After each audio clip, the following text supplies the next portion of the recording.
Coffee ನಾಡು ಚಿಕ್ಕಮಗಳೂರು ಜಿಲ್ಲೆಯಲ್ಲಿ ಇಂದು ಕೂಡ lorry ಮುಷ್ಕರ ಮುಂದುವರೆದಿದೆ. ನೆನೆ ರಾಜ್ಯ ಸಂಧಾನ ವಿಫಲವಾದ ಹಿನ್ನೆಲೆ ಇಂದಿನಿಂದ ಚಿಕ್ಕಮಗಳೂರಿನಲ್ಲಿ ಮುಷ್ಕರಕ್ಕೆ ಭಾರೀ ಬೆಂಬಲ ವ್ಯಕ್ತವಾಗಿದೆ. ಲಾರಿ ಮಾಲೀಕರ ಸಂಘ ಚಿಕ್ಕಮಗಳೂರು ಜಿಲ್ಲೆಯಾದ್ಯಂತ ಲಾರಿ ಮುಷ್ಕರಕ್ಕೆ ಬೆಂಬಲ ನೀಡುವಂತೆ ಕರೆ ನೀಡಿದೆ.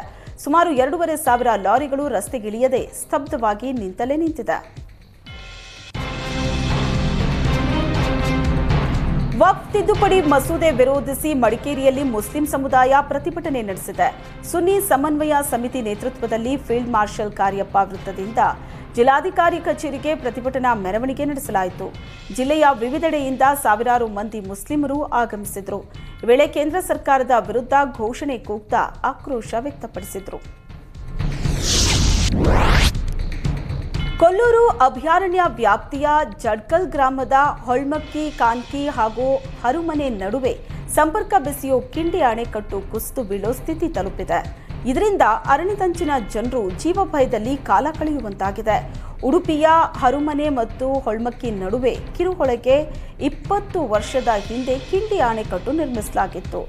ಇದು 2 ಊರುಗಳ ನಡುವೆ ಸಂಪರ್ಕ ಕೊಂಡಿಯೂ ಆಗಿತ್ತು. ಈಗ ನೀರಿನ ಸೆಳೆತಕ್ಕೆ ಸಿಲುಕಿ ಕಿಂಡಿ ಅಣೆಕಟ್ಟು ಶಿಥಿಲಾವಸ್ಥೆಗೆ ತಲುಪಿದೆ.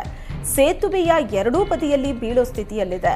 ಸೂಕ್ತ ನಿರ್ವಹಣೆ ಇಲ್ಲದೆ ಜನರು ಸಂಪರ್ಕ ಬೆಸೆಯಲು ಮರದ ಕಾಲು ಸಂಕ ಮಾಡಿಕೊಂಡಿದ್ದಾರೆ. ಶಾಲೆಗೆ ಹೋಗೋ ಮಕ್ಕಳು ದೈನಂದಿನ ದುಡಿಮೆಗೆ ಹೋಗೋರು ಇದೇ ಮಾರ್ಗವಾಗಿ ಪ್ರಯಾಣಿಸಬೇಕಿದೆ.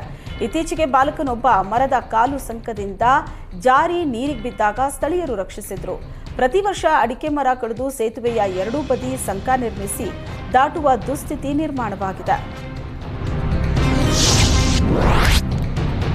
ಉಡುಪಿ ರೈಲ್ವೆ ನಿಲ್ದಾಣದ ಮೇಲ್ಸೇತುವೆಗೆ ಮೇಲ್ಛಾವಣಿ ಅಳವಡಿಸುವಂತೆ ಪ್ರಯಾಣಿಕರು ಒತ್ತಾಯಿಸಿದ್ದಾರೆ. ನಿಲ್ದಾಣದಲ್ಲಿರುವ ಮೇಲ್ಸೇತುವೆಗೆ ಮೇಲ್ಛಾವಣಿ ವ್ಯವಸ್ಥೆ ಇಲ್ಲದೆ ಪ್ರಯಾಣಿಕರು ಬಿಸಿಲು ಮತ್ತು ಮಳೆಯಿಂದ ರಕ್ಷಿಸಿಕೊಳ್ಳುವುದಕ್ಕಾಗ್ತಿಲ್ಲ. ಜಿಲ್ಲಾಡಳಿತ, ಶಾಸಕರು, ಸಂಸದರು, ರೈಲ್ವೆ ಅಧಿಕಾರಿಗಳು ಈ ಸಮಸ್ಯೆಯನ್ನ ಗಮನಿಸಿ ಮೇಲ್ಸೇತುವೆಗೆ ತುರ್ತಾಗಿ ವ್ಯವಸ್ಥೆ ಮಾಡುವಂತೆ ಉಡುಪಿ ಜಿಲ್ಲಾ ನಾಗರಿಕ ಸಮಿತಿಗೆ ಒತ್ತಾಯಿಸಿದೆ. ದಿನದಲ್ಲಿ ಸಾವಿರಾರು ಸಂಖ್ಯೆಯಲ್ಲಿ ಪ್ರಯಾಣಿಕರು ಇಂದ್ರಾಳಿ ರೈಲು ನಿಲ್ದಾಣದ ಮೇಲ್ಸೇತುವೆ ಮೇಲೆ ಸಂಚರಿಸೋದಕ್ಕೆ ಬಳಸ್ತಾರೆ. ಮಳೆಗಾಲದಲ್ಲಿ ನೆನೆದು ಪೂರ್ಣ ಒದ್ದೆಯಾಗಬೇಕಾಗತ್ತೆ. ಚಿಕ್ಕ ಮಕ್ಕಳನ್ನ ಹೊತ್ತು ಸಾಗೋ ಮಹಿಳೆಯರು ಮತ್ತು ಕುಂಟುತ ನಡೆದು ಸಾಗೋ ಹಿರಿಯ ನಾಗರಿಕರ ಪರಿಸ್ಥಿತಿ ಅಯೋಮಯ ಅನ್ನಿಸ್ತಿದೆ.